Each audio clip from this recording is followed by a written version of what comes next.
Hello, welcome, and thank you everyone for joining us for this Bartender Circle event. I'm your bartender, Abigail Gullo.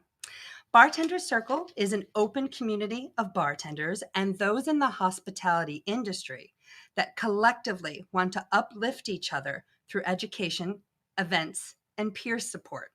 And we do that through a couple of different venues. We do that through events like these, virtual and in person here in the Seattle area. We also offer support on our private Discord channel that members get access to. And we also have a podcast, Bartender Circle Podcast, that has great tidbits of education and tastings with new brands. We also have a yearly 2-day summit called the Bartender Circle Summit that happens during Seattle Cocktail Week. That'll be March 2nd and 3rd, 2022 this year. If you're in the area, even if you're not, make plans. We'll have 2 packed days of education and fun events for those of us in the service industry to celebrate, uplift, and cheer each other on as we continue to explore the hospitality and beverage professional craft industry. I am director of the Bartender Circle, Abigail Gullo, and I have a 15-year career in the hospitality industry. Before that, I spent 15 years as a school teacher and a performer in New York City. My career today is in no small part due to my competing in cocktail competitions. I have won a few, I have lost a lot more. I have made humiliating mistakes, and one time I kind of caused a little bit of an international incident. Just beware, do not post to social media. Quotes can very easily be taken out of context, so be very careful what you post. But my very first competition was before I was even a bartender. I was saw an ad online for amateur bartenders to compete in a competition. I won the amateur side, and as my prize, I was flown to San Francisco to go head to head at a 500-person event in the ferry terminal of San Francisco against a competitive professional bartender. Needless to say, I was smoked in the competition. But I grew up doing a lot of sports, a lot of team sports in school, and I have a very competitive spirit. And I walked away from that competition knowing that I had a lot to learn. But I also walked away from that competition with connections to amazing people in a brand new city, and a window to a world opened up to me.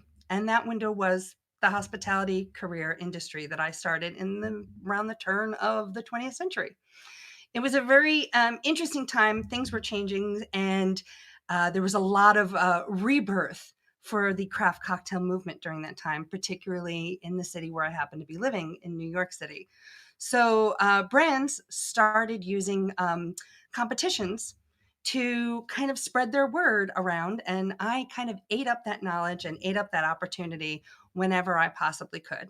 Uh, it all kind of connected for me in a lot of ways, competing. And I really, even if I didn't do well with the judges, I felt like I did well personally, and it kind of helped me grow as a bartender. So I really wanted to kind of share those stories with you and the things I learned along the way, and to encourage you, if you're interested in learning more about competitions, to go out there and have more confidence to go out there and learn more about competitions and compete more in competitions as well, because I think they're still very beneficial. You can get amazing opportunities through competitions, through who you meet, through the relationships you build with the brands, the relationships you build with other bartenders, and the venues where those competitions are held. And you may get access to amazing perks like trips to distilleries, or like I was able to do, you may even be able to have a lifelong dream fulfilled of being handed a giant oversized check. Yes, it happened to me. In 2016, I was the first winner of the Heaven Hill and Liquor.com Bartender of the Year competition. You can see from that picture, I am ecstatic. Very, very happy. I'm also very relaxed. There were so many elements of this competition that just fell into place for me. And I'm going to talk a little bit about that throughout the presentation today and tell you how I got to this amazing feeling where I got that big check in my hands. So first, we're going to start a little bit with the history of competitions. So you should know that cocktail competitions are not a new game. The first kind of idea of a cocktail competition goes back to the golden age of cocktails in the 1800s, mid to late 1800s. A lot of that is kind of based around Harry Johnson's book in 1882, The New and Improved Bartender's Manual.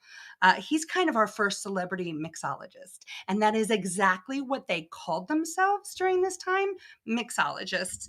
Although these cocktails go back to the early 1800s, and they were being made by housewives and published in cookbooks by housewives. It wasn't really taken seriously as a career until male bartenders started publishing it in their books, and Harry Johnson being the kind of golden standard and the first one to do it. He writes in his book in 1869, I was challenged by 5 of the most popular and scientific bartenders of the day to engage in a tourney of skill at New Orleans, with the sequence that to me was awarded the championship of the United States. So, according to legend, he won the first kind of national cocktail competition, which rightfully enough was apparently held in New Orleans, winning over 4 other bartenders that were representing different cities. Scattered competitions, cocktail competitions showed up all the time in newspapers, and there was a great rise in kind of fancy drinks during this time. This is the time when the Martinez is invented and the Manhattan is invented, and a lot of the classic cocktails that we still know and use today were all kind of created during this period. Saloons and bars in the late 19th century staged cocktail competitions, sometimes based on accuracy, sometimes based on cocktails, sometimes based on the personality of the bartender. So all of this should feel very familiar because this is exactly how cocktail bartenders are kind of featured today as well. The liquor dealers and brands were also instrumental from the very beginning in throwing some of these competitions. There was one staged in 1891 by a group of liquor dealers in St. Louis, and the winner was awarded a trip to Europe and a trip to the Holy Land. Again, this is all very familiar. I recently won a trip to Cognac, France, because of a cognac competition. That is my version of the Holy Land. So I'm very excited that this is like still happening and that I still get to benefit from these wonderful, wonderful competitions. By the early 1900s, the Police Gazette, the paper of record for the sporting set, hosted bartending competitions in which bartenders across the country sent in recipes. The creators of the most imaginative drinks mixed them in person and were judged on accuracy, speed, and winners got a medal and their cocktails published in the newspaper. Again, this is all sounding very, very familiar. So competing in cocktails has over 100-year record of a source of glory for brands, for cocktails, for bartenders. Careers have been advanced. Star tenders and mega brands have been made. The Long Island iced tea and the Grasshopper were both born from cocktail contests. The Grasshopper was made by a New Orleans bartender who went to New York for a bartending competition. He came in second, and no one remembers what cocktail came in first, but we all still have the Grasshopper, which, by the way, still the best bar joke, right? Grasshopper walks into a bar. The bartender says, "Hey, we got a drink here named after you." The Grasshopper says, "You got a drink called Irving?" Dun-dun-dun. I like the clean jokes. The Long Island iced tea was actually a competition for triple sec. The brand was trying to get more people to use triple sec, and that was the kind of main ingredient. And then he just threw in, I guess, everything else in the bar. And he was working at a Long Island bar. It was a Long Island bartender. So that's funny to me because a lot of people tend to forget the triple sec in that drink. But I never do because I remember that was the competition, was to use triple sec. So there are so much history with competitions, and they really kind of can really run the gauntlet, right? You have competitions that are flair competitions. We've had those for a long time in the 70s, 80s, and 90s, where the skill of the bartender to flip drinks and flip cups, and they still have these competitions held on a big stage in Vegas with lights and music. It's kind of like competitive cheerleading competitions, right? They're fascinating to watch, and there's no football game nearby, right? There's no actual cocktail service going on, but you're just admiring the skill and talent of these bartenders. So there is all different kinds of competitions, and there, especially now, though, there seems to be a shift of competitions that are really focused on the bartender, the craft of creating a cocktail, and the personality and the hospitality of the bartender making it. I'd say a lot of these, while competitions kind of held the test of time, it's rare that cocktails do. The ones that I mentioned are kind of the exception and not the rule. And I think part of their lack of staying power is the fact that it's hard to judge the quality of the drink if you can't taste it. And taste is also very subjective. A cocktail competition that pits barmaids against each other in the 1870s was a battle of good character, obliging manners, business habits, neatness of costume, and respectability. And I'd hazard a guess to say that that still is what a lot of bartender competitions encompass, all of those ideas that those barmaids had in the 1870s. I think the higher purpose of a lot of these bartending competitions show up post 1990s, kind of at the same time that bartending becomes a serious profession again. So that's where we see like the connection of the higher status of these types of bartending competitions, where how you look at how you present the drink is important, the craft of the drink is important, your knowledge presenting the drink is important. All of these things really become you see them more in cocktail competitions as the rise of the profession kind of comes back. So so the competitions actually work hand in hand as help legitimizing the idea that there are genuine skills you have to be a bartender, right? It's not just making a drink. Anyone can make a drink that tastes good. Anyone can follow a recipe. But what's that little special thing that you put in the drink that makes it taste extra good? What is it about the drink I make that the drink next to me somebody can make and mine will somehow taste better, even though we've used the same ingredients and the same method of preparation? What is it? What am I adding to the experience that makes the drink better? And these cocktail competitions kind of aim to harness this kind of unknown idea. So there's a lot of different styles of competitions that you could do. And so it becomes important when you are competing that you are able to recognize those styles and make sure that you're delivering on those styles of competition. Different contests are looking for different bartending skills or mixology skills, or how easy is it to sell that cocktail, or is it the ability to juggle bottles and be a flair bartender, or is it a blind tasting where the judges are presented your cocktail in another room and never even see you or see your presentation? It's really important that you know that when you're going into the competition, and that you adjust your performance and your cocktail to do that. If you are doing a competition for a brand and you know that they're going to batch this competition, like for example, my first competition, I made a lovely cocktail that involved muddled fresh fig. I had no idea that when I won that they were going to be presenting that cocktail for 500 guests at an event. And I had no experience to say, oh, listen, you should probably I should probably adjust this cocktail because it's going to be very difficult to duplicate the kind of gentle muddling process that I did with a fresh fig and then double straining it for 500 people. Pureeing figs into a thick sludge and then mixing that in the cocktail is not going to have the same desired effect of that I had when I created that cocktail. But I didn't know. I didn't know anything at the time. I was such a rube. I didn't even measure things yet. I was doing everything from taste. So it's really important that you understand what type of competition you are doing.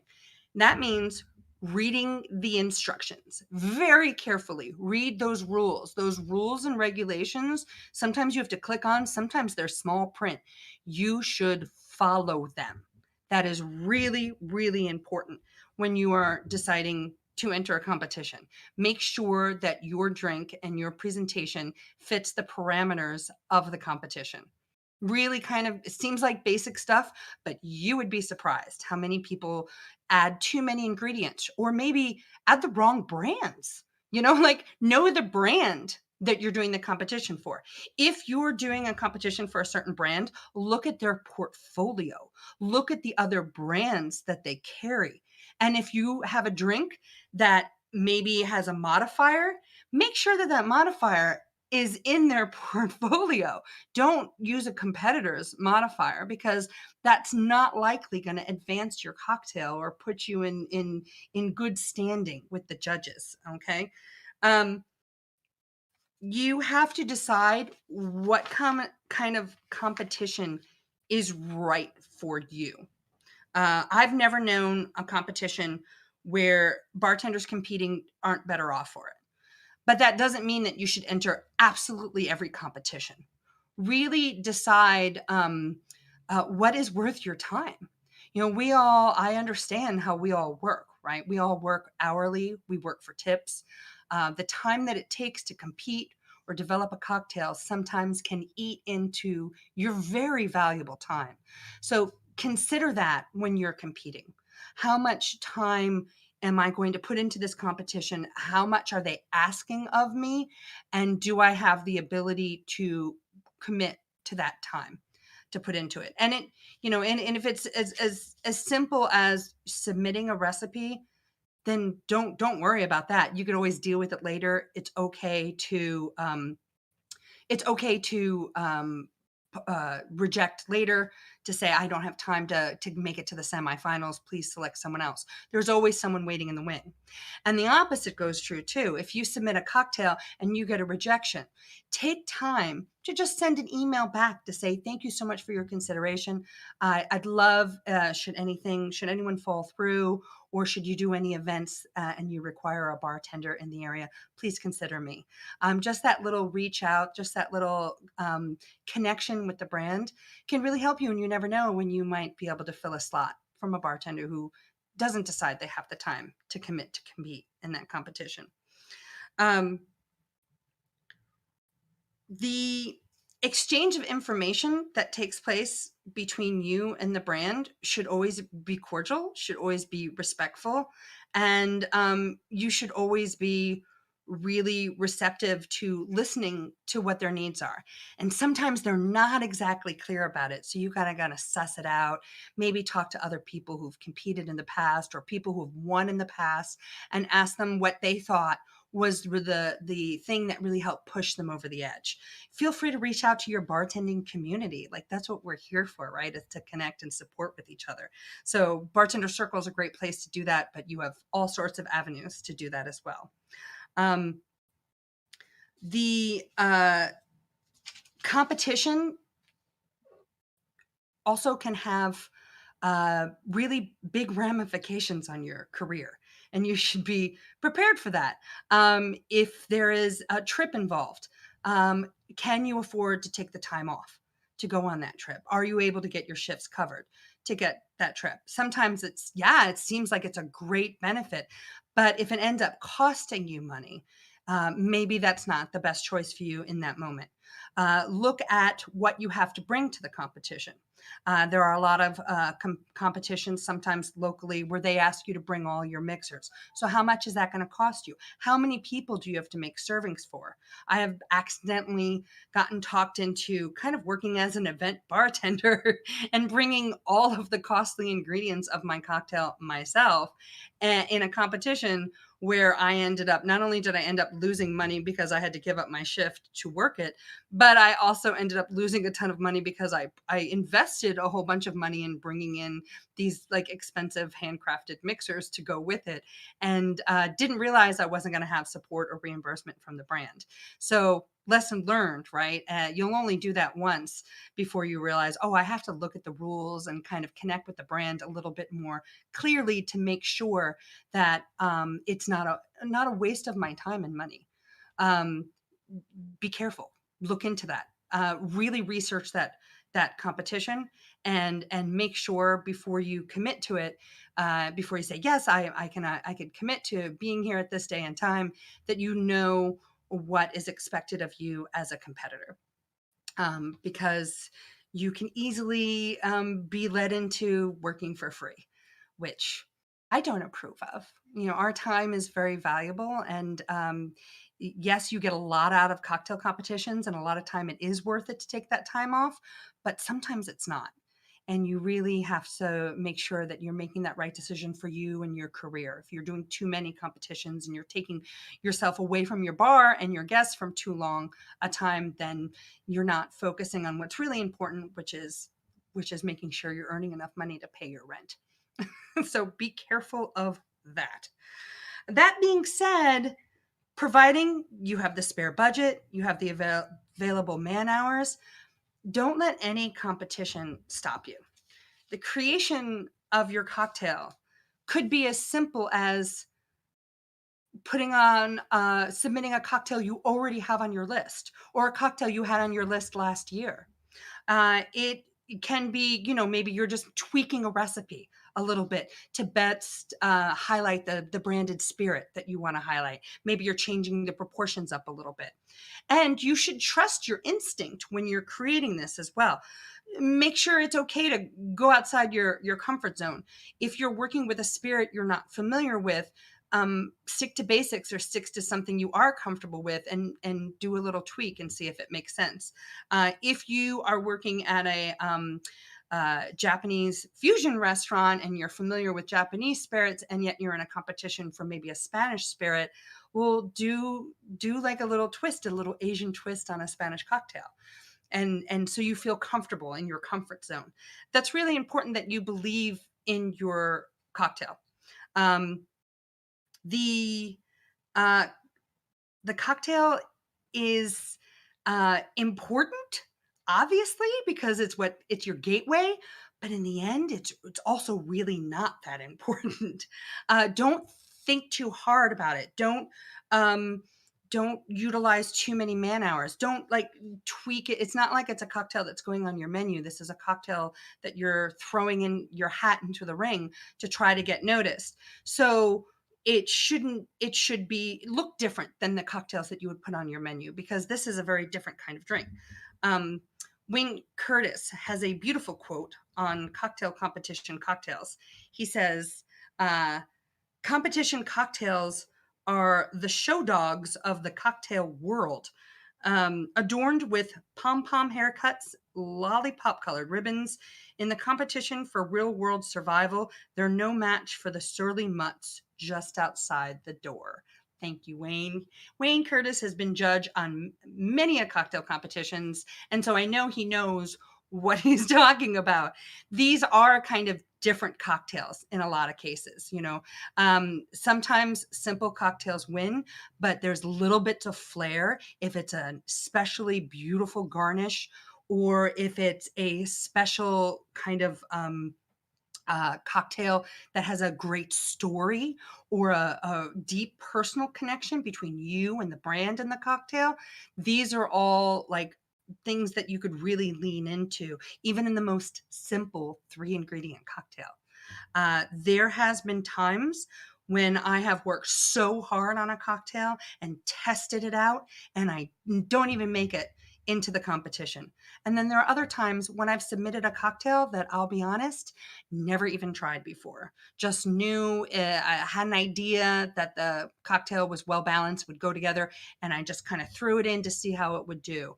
And it did great.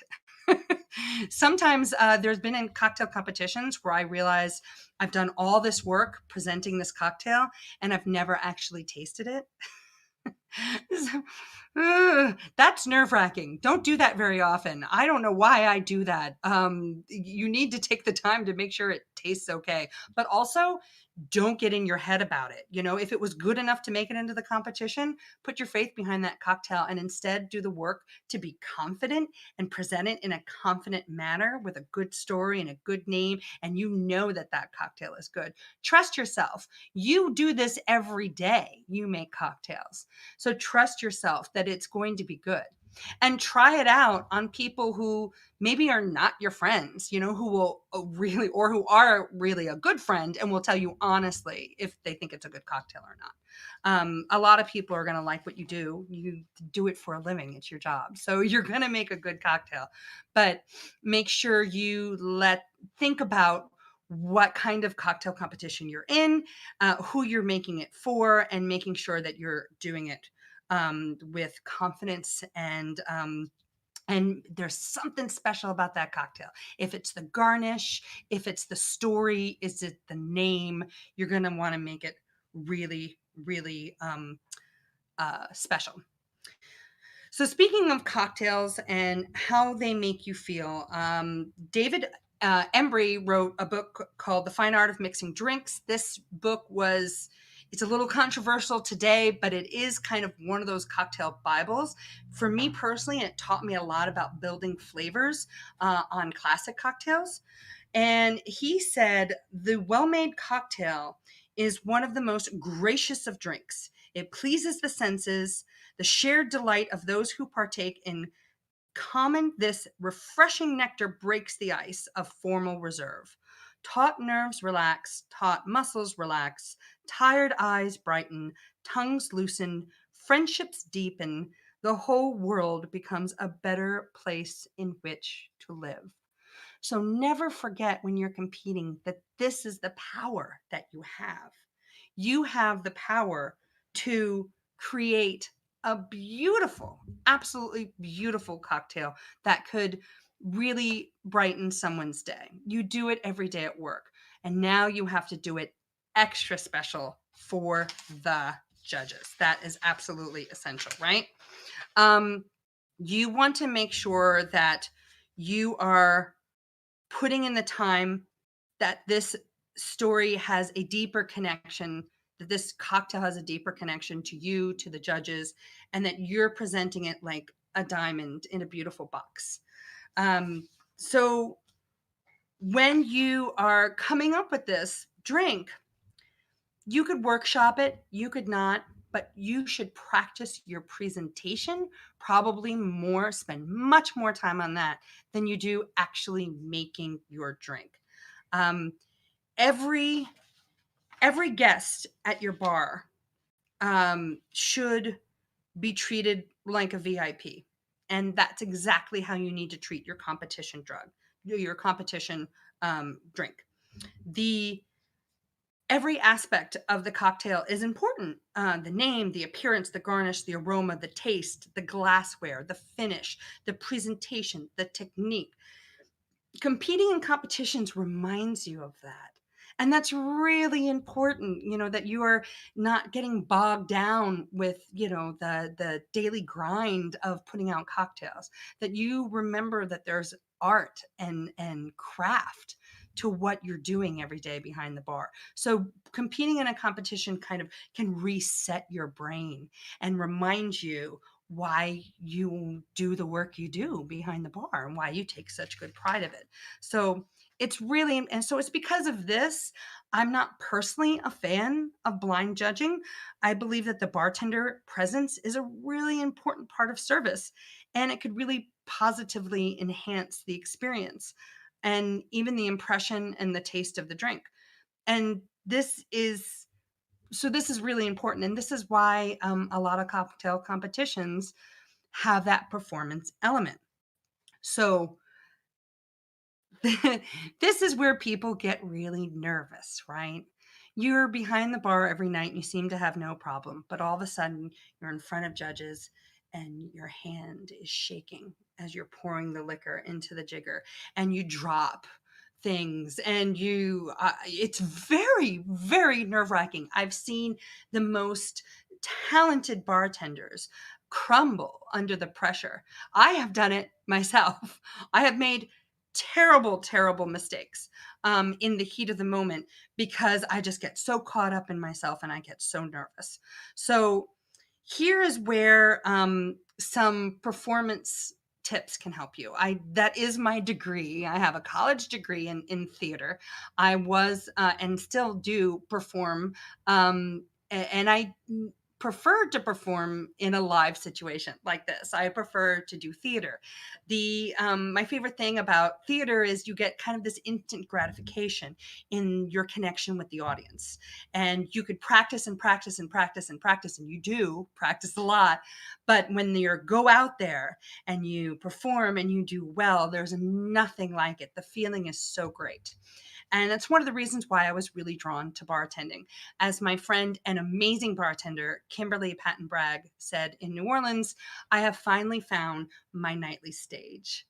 She also comes from a performance background and is an amazing bartender. And we use that time behind the bar as a nightly kind of performance. And when you start to think of it that way, it's a little bit easier to go into a competition. It's just another opening of another show. It's almost like an audition, really, where you're kind of going in. You have very little time to impress the judges, but you're going to do it in that short period of time. But just like preparing for an audition or preparing for a play, there is so much prep work you can do to ready yourself, to ready your body, to ready your drink, to ready yourself for it. So all aspects of cocktail is important, right? The name, the appearance, the aroma, the garnish, everything. So think of that as you're layering on the ideas of a play, right? You're adding lighting design, you're adding costume design, you're adding direction, you're adding all these elements, you're adding your PR, right? You're adding everything that's going to make this drink do well in this competition. And that also requires rehearsal. So practicing is important.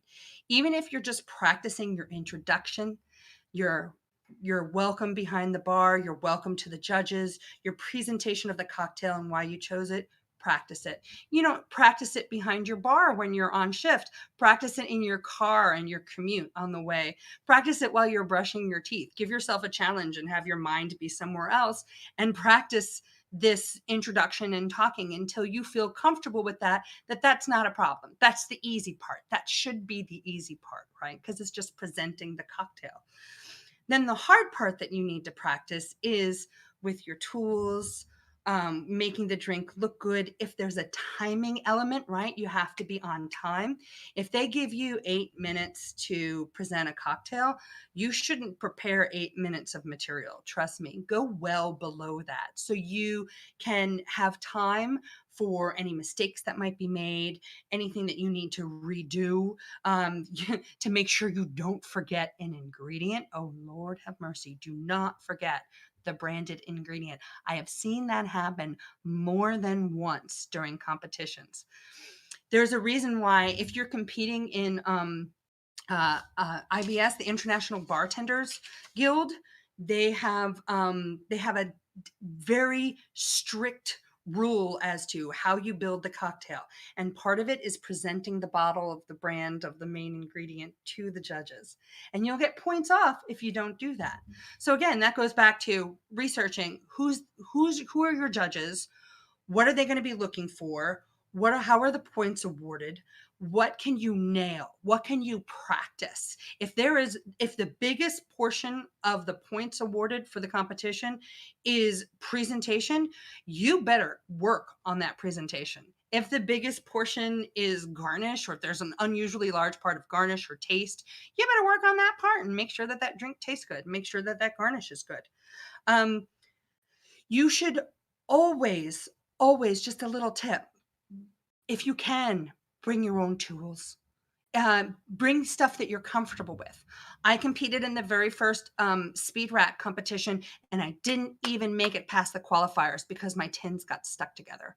I was so devastated. I went in again and did it again, and like I just to make sure that I could qualify if my tins didn't stick together. I was so upset. But then when they went on and I saw the finals, I was like, whoa. I don't think I would have been ready for that. I didn't practice. It was the very first one. Nobody knew what it was about. When I saw it, I was like, this competition requires a great deal of practice. Speed Rack is a speed and craft cocktail competition that it happens all over the world now, and it does require a great deal of practice and training. There are people who are mentors for that work and do a lot of work to prepare. It's like the Olympics of speed bartending. It's really, really important. Other cocktail competitions, I felt like I've done well because I was working in a very high volume cocktail bar in New Orleans, making a whole bunch of classics. And I happened to be in a competition in Puerto Rico where the weather was very much the same and the kind of ingredients that I had access to were the same in this subtropical climate. So I was able to perform very comfortably because it felt very much like home. And I watched other bartenders who arrived in three-piece suits in this tropical weather to participate on the beach, kind of literally sweating under the pressure. Meanwhile, I had my bathing suit on under my dress and took advantage of breaks to go swimming in the ocean and to relax and kind of reset my brain. And I was just there. I really, for that particular competition, I just really wanted to go to Puerto Rico. The finals were like a little bonus. So I was really relaxed going into it because I just wanted to make it. And in fact, in the regional finals, I came in second. And I was lucky that the top two got to go to the finals in Puerto Rico, which I eventually ended up winning. But I think part of my success was I was in the middle of high season, high volume cocktail bartending. So when it came down to the speed competition where we were doing classics, I was ready. I knew all my specs. I was comfortable in making a whole bunch of drinks at once on the rail and putting up as many as I could. When it came to the craft part of the competition, I was familiar with the ingredients and how well they work together with the spirits. And I was familiar with the whole portfolio that I was given to work with and was able to put in as many that I saw fit well. You know, I really studied the portfolio and made sure that I was using their ingredients and brands from their portfolio to kind of create the best and most brand centric cocktails. And then the final part of that competition was presenting. And that was the part that I knew because I had practiced so much because it's my background as a theater person. That was not the one I was worried about. And I went off and I wrote my notes down in a book and talked to some guests at the hotel and relaxed and really focused on just being comfortable with my presentation and comfortable with myself and what I was going to do. And when you walk in with that confidence, they could taste it in your cocktails. So make sure that it's devastating to lose, but never let it get you down. Let that competitive spirit make you come back better next time. What did you do wrong? How can you do better? You're constantly going to be learning from every competition you do, and every competition is different. So you're going to learn something different along the way. But this practice is important. This ability to bring your own tools if you want is important. Sometimes you have to bring your own ingredients. If you're not comfortable with what you're going to do, then make sure you then then make sure you bring your own. You bring your own simple syrup if you want. You bring your own fresh juices if you want. Be considerate of where you are. When you walk into the bar where you're competing, get to know the barback. Maybe tip them out.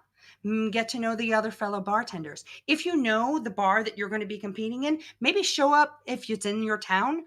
Show up a week early, get to know the bar, ask the bartender about the setup and what they're comfortable with and what their issues are, and make sure that none of those things are going to throw you when it comes time to your competition.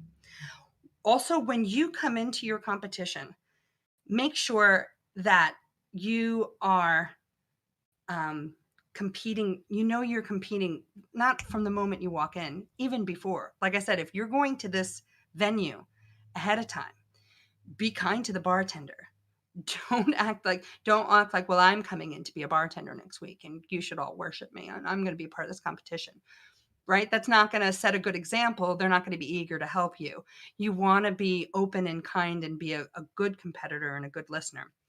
The very best advice I got as an actor from my acting teacher, Ed Giroux, in college was that 90% of acting is reacting.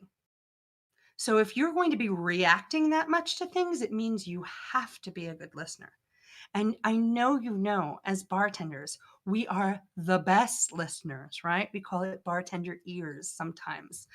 We have to listen to people and what they're saying to us, not only with their voices and their mouths, but with their body language, with eye contact. Sometimes people don't even know what they want, and we have to suss it out of them. That's why they call me the amazing psychic bartender sometimes, right? I'm a really good listener. I'm really good at trying to figure out what the customer wants, and I give it to them. When I was struggling in college, when my mind was having a difficult time being focused because of some ADHD issues, my mother gave me great advice. She said, you just need to find out what each professor wants and just give it to them. And I give you the same advice for the judges, for the brands. Do the work, find out what they want, and just give it to them. And sometimes that's in the moment, that's during the competition. Sometimes you don't really know what that is until you're there. So be ready, be flexible. Don't get stuck in your head with this is how things are going to go. For all the preparation that you do and all the practice that you do, also be ready to change, to flip on a dime. I did this one competition. I was so excited to make it into the semifinals. It was a big deal national competition, and there were some heavy hitter bartenders in there. And I was with some big deal bartenders from New York, and there was wonderful bartenders from all over the country. And I ended up being the only bartender from New York and the only female bartender to make it into this next round. So I felt like I had a lot of responsibility to do well. And I got to tell you, it really helped that I had all these bartenders had my back cheering me on. The bartenders who didn't make it to that round, they came to my side of the bar where I was competing and they cheered me on and they clapped for me and they yelled words of encouragement at me during my timed performance. And it was so amazing and helpful. So no matter where you are, if you're that competitor who doesn't make it past the second round, you go and support the people who did. Support them. It's so good for them. And hopefully someone will do the same for you. It's also a great way to build connections and relationships. Those bartenders who had my back, some of them, that was more than 10 years ago. They're some of my best friends still to this day. I love them and I honor them and I will always treasure them for their support. So be that bartender, be a good listener, be focused, be humble, and be ready to switch up. So the bad news about that competition was I got it in my head that I really wanted to use pear in a cocktail. And it was a Scotch competition. So pear was so beautiful. There was a beautiful, really ripe pear. And I muddled it into the cocktail and it created a beautiful cocktail. It was delicious. The taste was spot on. And then I got it into my head that it needed a fancy pear slice garnish. I had to have that pear slice garnish. I sliced a pear. It was too ripe. And I tried to put this mushy pear on the side of the glass.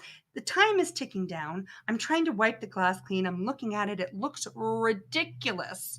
I was devastated. I should have just taken that off.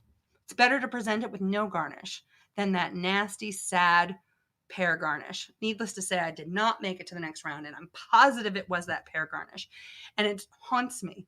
And that's not even the last time that happened to me. It happened again in Athens, Greece.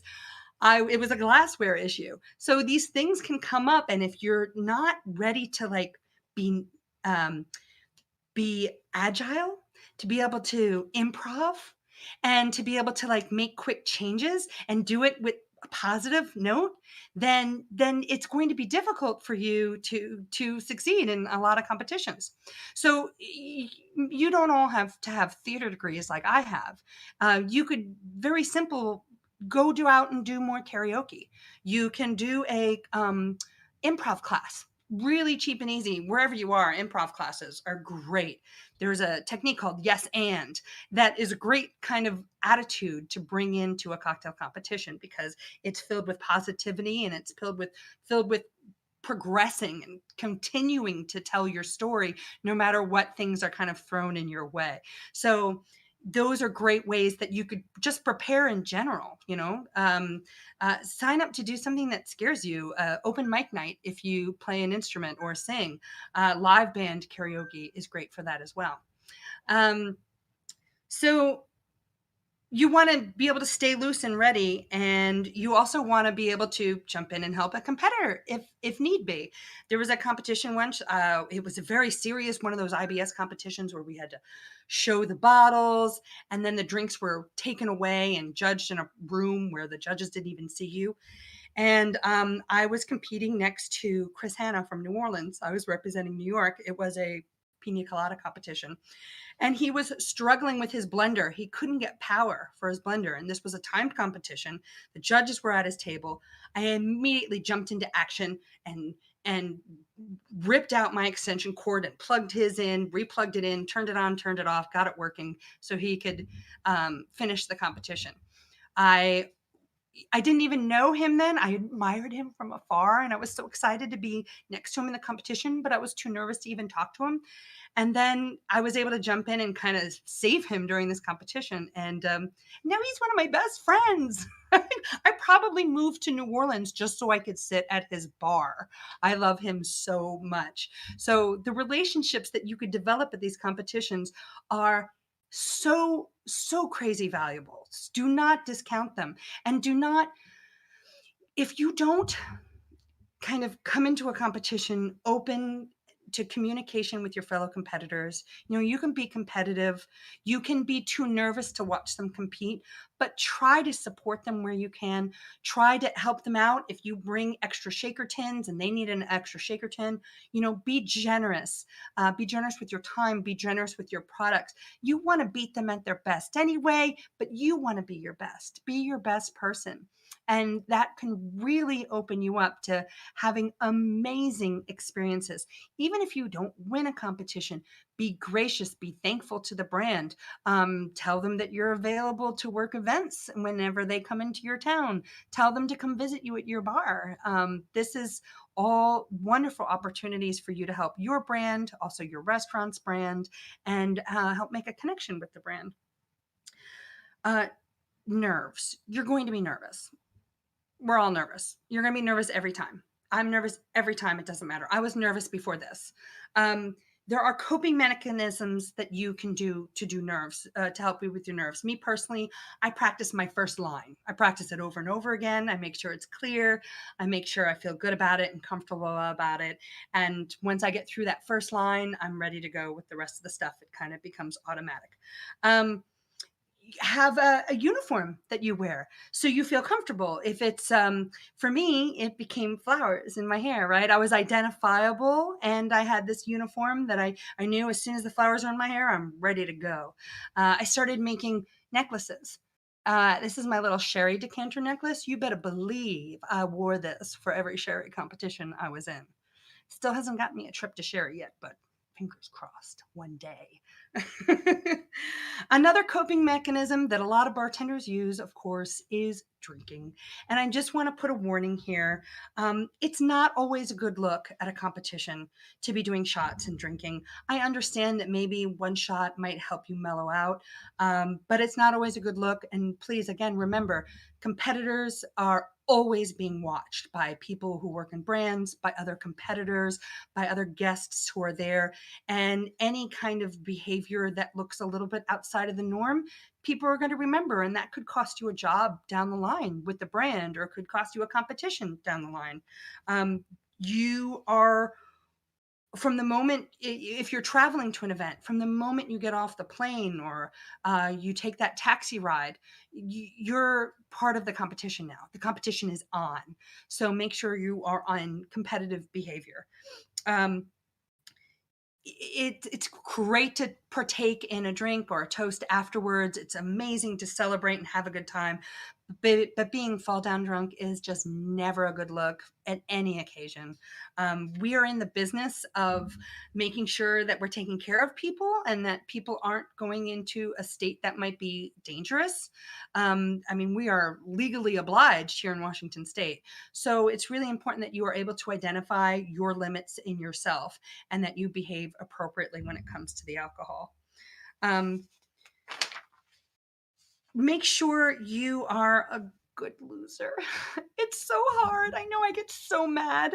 I just want to cry sometimes and I get really frustrated and my face gets red and I'm so angry either at myself or the other competitors or the judges, or it's so hard to be a good loser. But especially when you've put so much heart and soul in it. But please remember that, again, not taking advantage, not being aware of your surroundings, not being able to communicate with the brands that how thankful you are for the opportunity could hurt you and hurt your chances further down the line. It just hurts you in general because, like I said, you're there to learn from other people too. And if you're sulking in a corner and being a bad loser, then you're not getting the best out of that competition. Be a good winner. Be gracious, be thankful, be supportive. If someone gave you tins or loaned you a jigger, make sure you thank them for their help. Maybe take them out to dinner, especially if there's like a big cash prize involved. That would be nice. Tip your barbacks, tip your bartenders at the bar you're working at, especially if they lent you their tools or if they were busy cleaning up after you, or if you were in a moment and broke a glass and said, I need another glass, and they ran and got it for you. Absolutely. Make sure you take care of them because they were essential to helping you win as well. So speaking of tipping, there is good news, bad news when it comes to competitions. And this is a difficult thing to talk about. Like tipping, competitions can be just inherently sexist and racist. I mean, it's just like everything else in our industry. Less women compete, less people of color compete in competitions. And I really hope that if you are out there and that is stopping you from doing a competition, please know that we want our competitions and our competitions to look more like our bartending community. So it doesn't matter if you're a dive bar bartender. It doesn't matter what you look like, what your gender is, or what your sex is, or what your race is.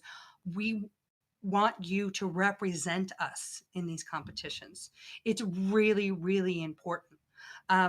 There are the good news is that there are now blind tastings where people don't know who you are or what bar you come from when you first submit a cocktail. So you are kind of judged on the merit of that cocktail in that first round, and then kind of the second one is can be sometimes up to you and your performance.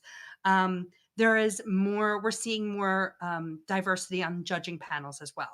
I think that's really, really important. I've been asked to judge a few times, and I've been very happy when I look down and I see other judges who don't look like the stereotypical mixologist bartender of the early 21st century, who are kind of leading the charge in having a role in these.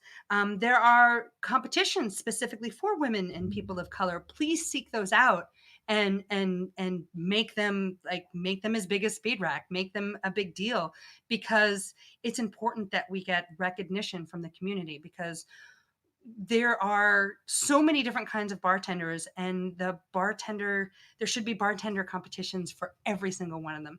And it's just a matter of you finding the one that's right for you and putting in the work and getting as much out of it as you can. So I have a little bit more time here, and if you have any questions, you please write it in the chat and I will answer those questions. But in the meantime, I just also want to say that that competitions can take you so far. I have traveled all over the world and continue to, thanks to my competition, but also thanks to being asked to judge competitions now. And I take it so seriously, and it's filled me with so much joy. And I bring so much of that back to my own work to be able to say that I've been to a distillery. They often will take such good care of you, and it is very often worth your time to take the time off to do some of these trips because they take care of you from the moment you land. You get intimate access to some of these distilleries. You will learn things that not everyday people get to learn, and you could bring that knowledge back to your own staff, to your own group, to your own bar, and to your guests as well, who will absolutely benefit from that knowledge and that time spent. um, all right, I got some questions. Thanks, guys. Uh, Speaking of seeking out competitions, do you have any recommendations, resources for finding out about competitions? That's a very good question. If you joined Bartender Circle, I've been listing bartending competitions that I find interesting on our Discord channel. Um, I I always like to encourage, like I said, people of all types to enter as many competitions as they feel is right for them, because the more people that compete, the more diverse our competitions become. So that's really, really important to me.